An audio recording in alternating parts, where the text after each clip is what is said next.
Right from the jump, this is what we hear.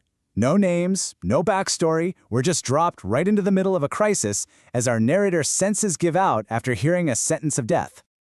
So, let's get into this.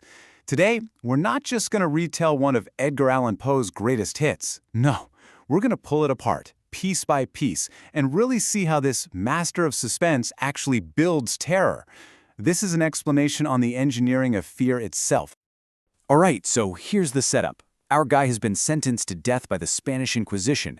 He faints, and when he finally comes to, he's face to face with his first ordeal. It's not fire, it's not some medieval torture device, it's something way more basic. Pure, pitch-black darkness. And right away, you see the genius of his torturers.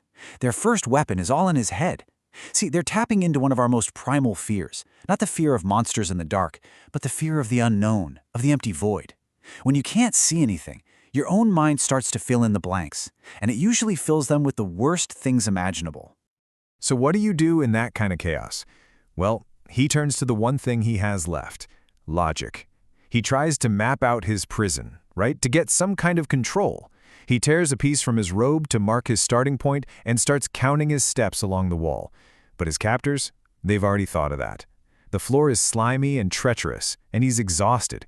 His plan literally slips right out from under him. But here's the crazy thing. That stumble, that moment of failure, it's the one thing that actually saves his life. It leads him to a discovery that is absolutely horrifying. And boom, the reveal. He was literally inches from falling into this giant dark well in the middle of the room. A kind of death he'd heard about in stories but figured was just a myth. So his attempt at logic almost got him killed, and a random accident is what saved him. The cruelty of the design is just brilliant. At this point, our narrator gets it. This isn't about simple pain.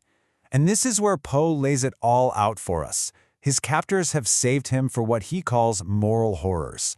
The whole point isn't just to kill him, it's to break his mind, to destroy his spirit with suspense and psychological dread. The pit was just the first phase of this awful design. So he survives his close call with the pit, only to get drugged and wake up in a whole new nightmare. And this time it's not dark. Oh no.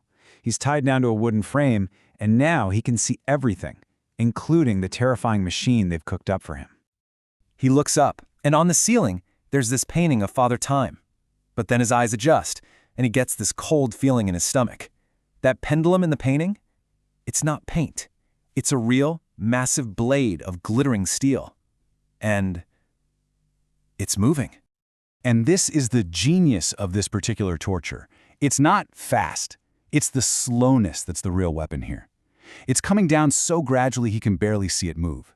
This gives him hours, maybe days, to just lie there and watch his own destruction coming for him, slice by slice. It is the very definition of inevitable doom. And listen to how Poe makes you feel this. Our narrator doesn't just see the pendulum, he feels the wind from it, this acrid breath on his skin. He can smell the sharp scent of the steel. This machine is alive. This is it, the breaking point. The blade is right there, 3 inches away. Hope is gone.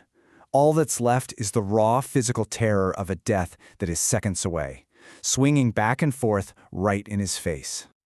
But right then, at the absolute bottom, when all hope is lost, a spark, a crazy, half-formed idea, a thought of hope, and it has everything to do with the only other living things in there with him, the rats swarming up from the pit. So what's the plan? It's disgusting, but it's brilliant. He takes the last of the spicy meat he was given to eat and rubs it all over the leather strap holding him down. And then he just has to lie perfectly still and let the starving rats crawl all over him and chew through the strap. Can you even imagine the horror of that? Having to let hundreds of rats crawl all over your face while that blade is still coming down? But it works. With sheer force of will, he waits until the very last second, feels the strap finally break, and rolls free. He's out. He did it. He beat the machine. He's standing on his own 2 feet again, free from the bonds. For just one single, beautiful moment, he's won. Oh, but that victory lasts for about 2 seconds, because the moment he's free, the pendulum zips right back up into the ceiling. They were watching. They were always watching. And now, the real finale begins. The metal walls of his cell start to glow with this strange, lurid heat. And check this out. This is the final trap. The walls aren't just getting hot, they're physically moving. The room, which was a square, is literally squeezing itself into a diamond shape, pushing him, forcing him inward. And that's when the most horrible, cruel realization hits him. The closing walls are designed to do one thing: force him into the very pit he so cleverly avoided at the beginning. All his struggles, his brilliant escape, it was all part of the show. It just led him right back to the doom they wanted for him all along. So he's trapped. Nowhere to go. Burning hot walls on all sides. A bottomless pit in the middle. He's done. He's completely broken. There are no more clever plans. All that's left is to fall and to scream. And just as he's falling, just as it's all over, everything changes. There's a huge blast of trumpets. You hear human voices shouting, and the fiery walls just rush back. An arm grabs him, pulls him back from the edge. It's a French general. The French army has just rolled into the city and defeated the Inquisition. He's saved at the last possible nanosecond. And the story just stops. And this leaves us with this incredible question, right?